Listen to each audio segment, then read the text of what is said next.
Yeah.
Well, welcome everybody. Thank you all for coming. I know not so easy for many of you. My name is Alex Cook. I'm Helen's son and Phil's stepson. So I won't go through the details of Phil's bio. It's in the program, thankfully. He's been involved in so many things over the course of his life. It is a long list to run through. I'll briefly speak about a couple of things. One is that Phil was, as I think most of you know, was a lifelong Democrat. He was the president of the West Brooklyn Independent Democrats from 1956 to 58. It was an organization that was blessed by Eleanor Roosevelt and by Mayor Akash. He was also a man who was very dedicated to environmental causes.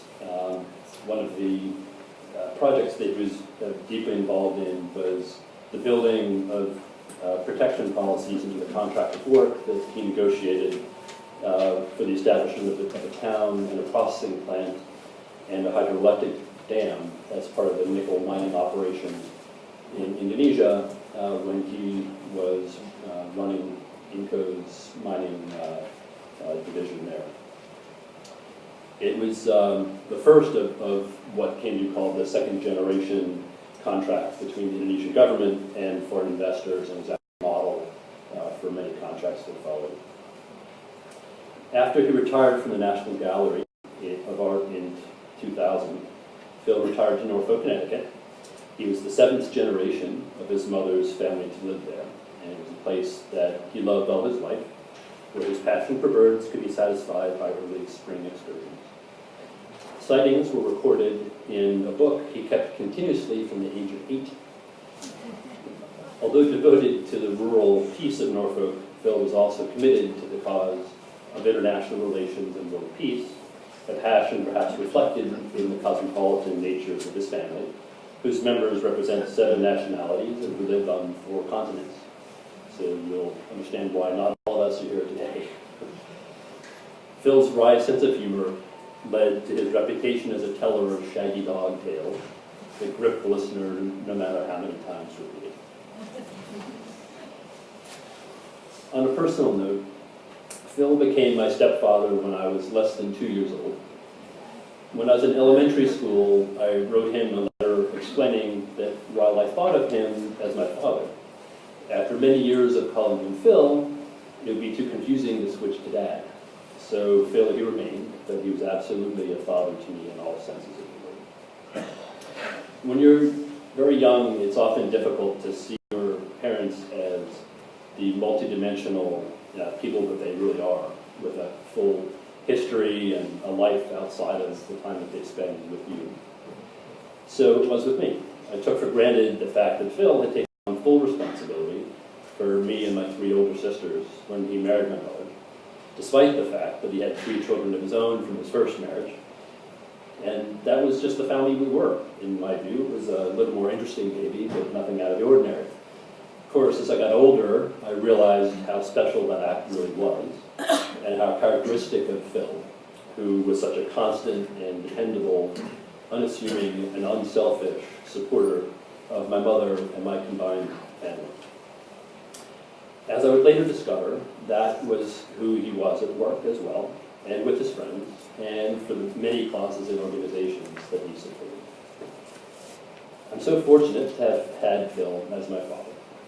He helped shape so many aspects of who I am and my most closely held values and my worldview through his example, a legacy that he passed on to me, I think, from his own parents as well.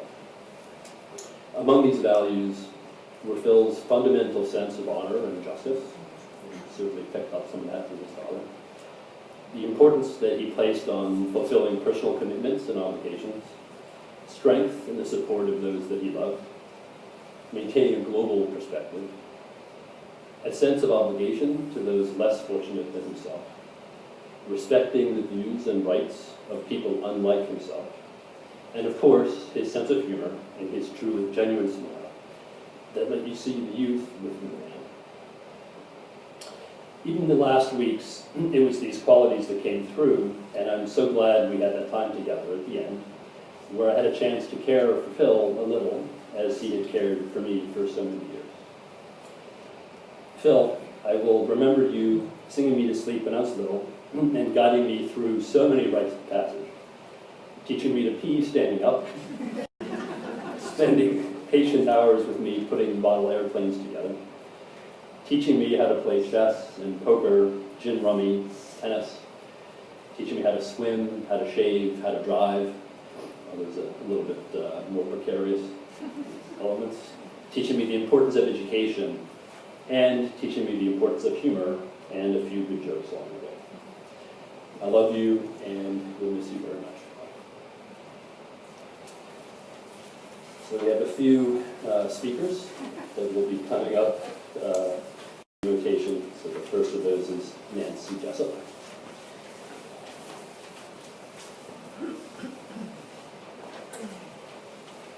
Thank you all for coming. I'm going to read a message from my brother Timmy first. One of Dad's favorite actors was Jack Lemmon. In Tuesdays with Maury, Jack's character, who's terminally ill, asks that his memorial service be held before he dies, so he can hear what people have to say. Sadly, we can't do that for our dad, but I imagined asking him what he would like me to say at his service. Our conversation might have gone something like this. Timmy, we're going to have a memorial service for you, and I want to say something. Dad, must we? Timmy, yes, your family and friends will be there. Dad, well, maybe you can tell the penguin joke. Timmy, I think everyone's already heard the penguin joke, Dad. I should say something personal about my feelings for you. Dad, but you're not very good at that, are you? I wasn't either. Timmy, I know. I could say how much you taught me.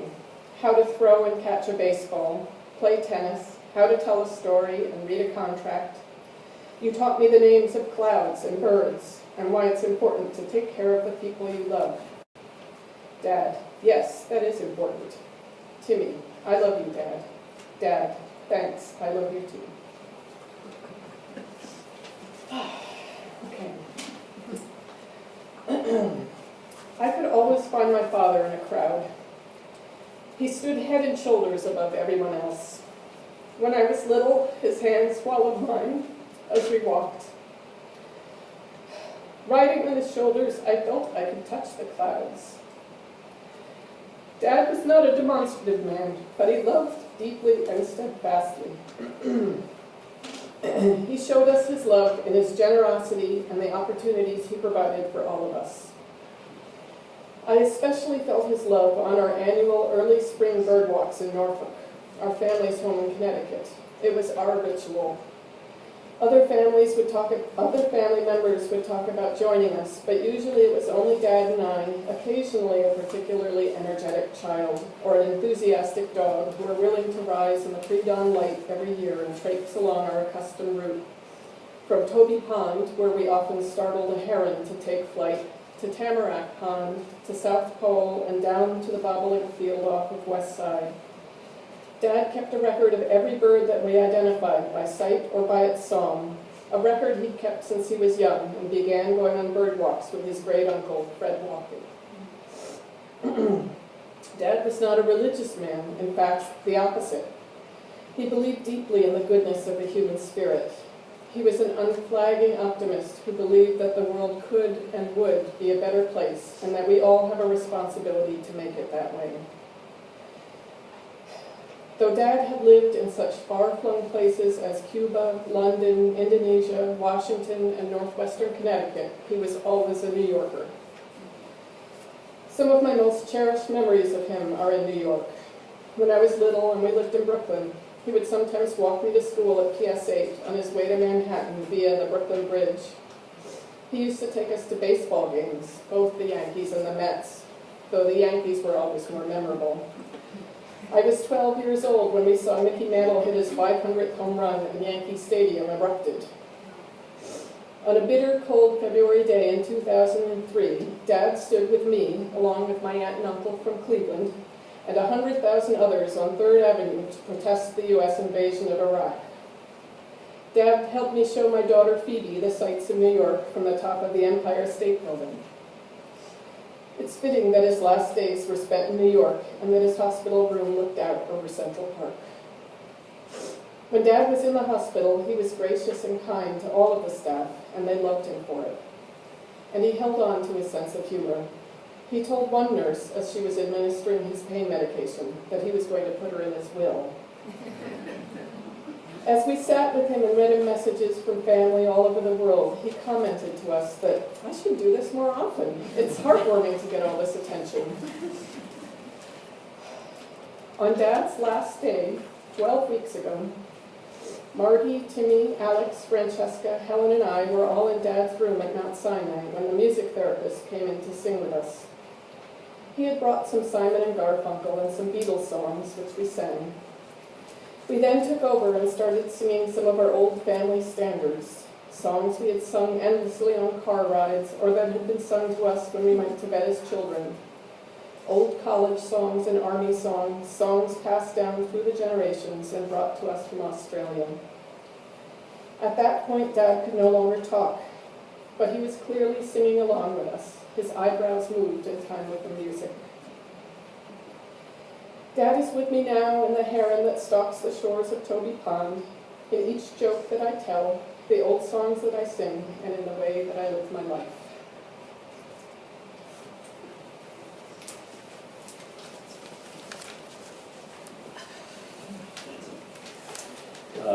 George Harris could come up next, please. George was at Harvard Law with Bill and a fellow member of the West Brooklyn Independent Democrats.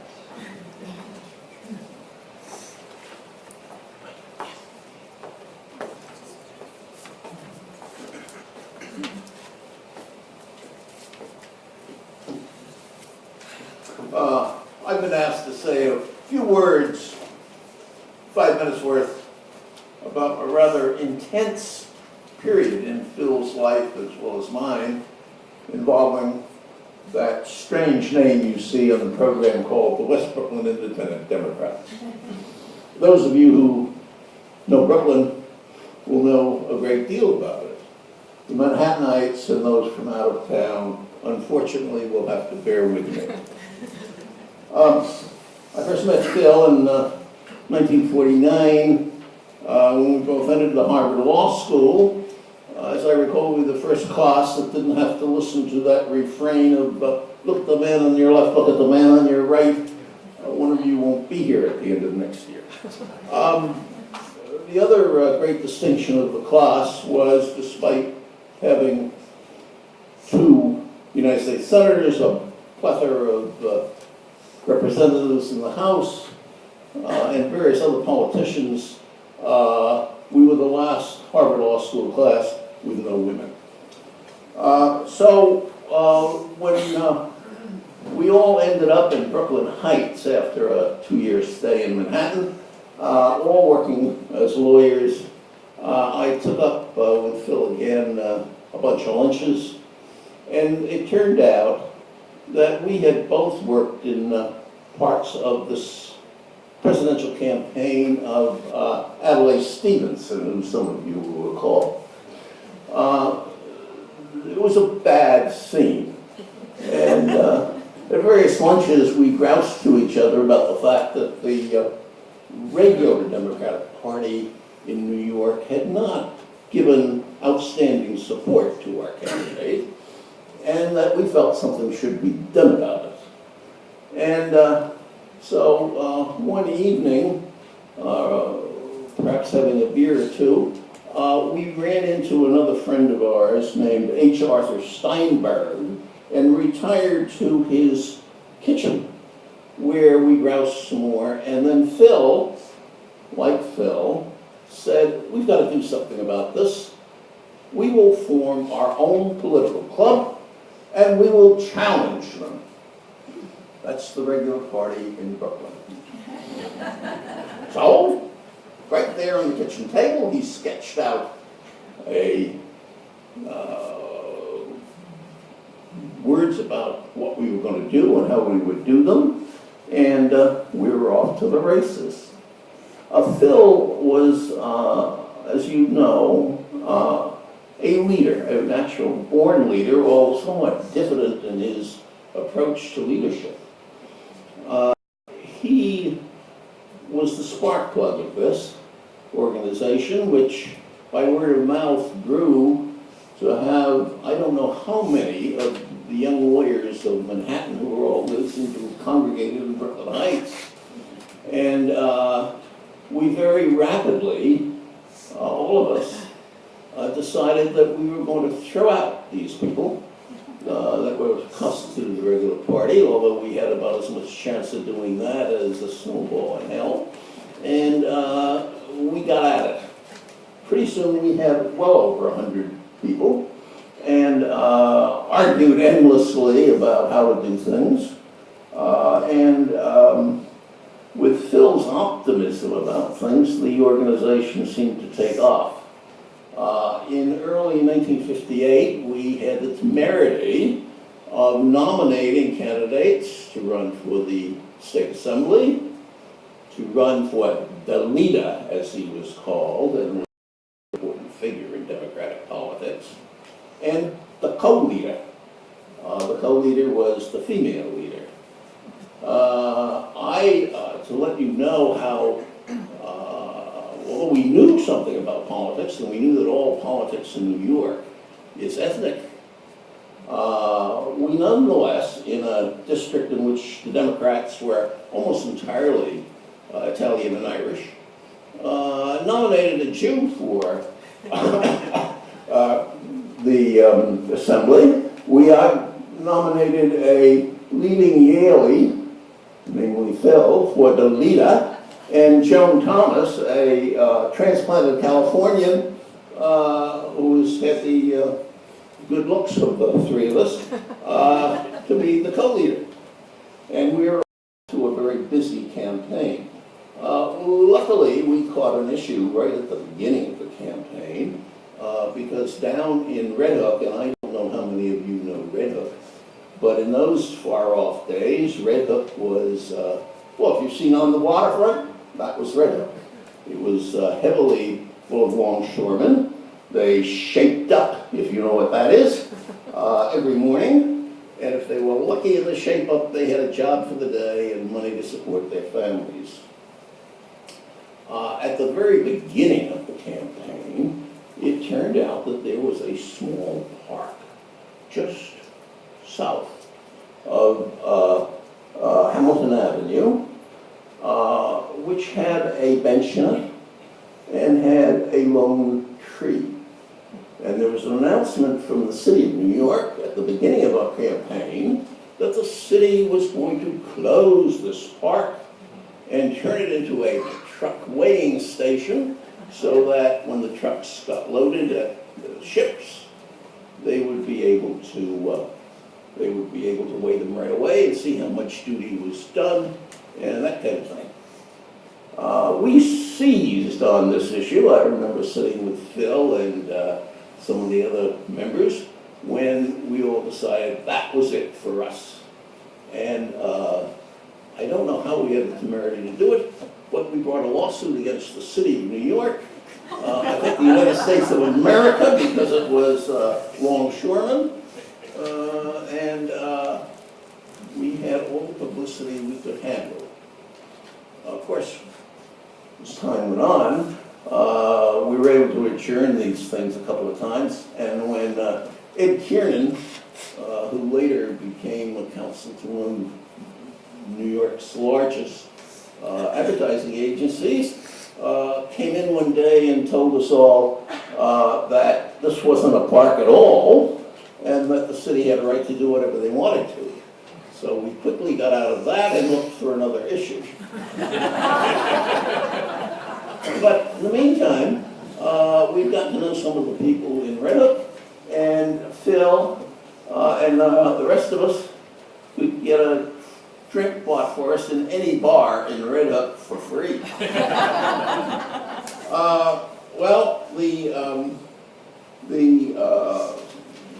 enterprise took off. We had some wonderful publicity, and we thought we were doing quite well.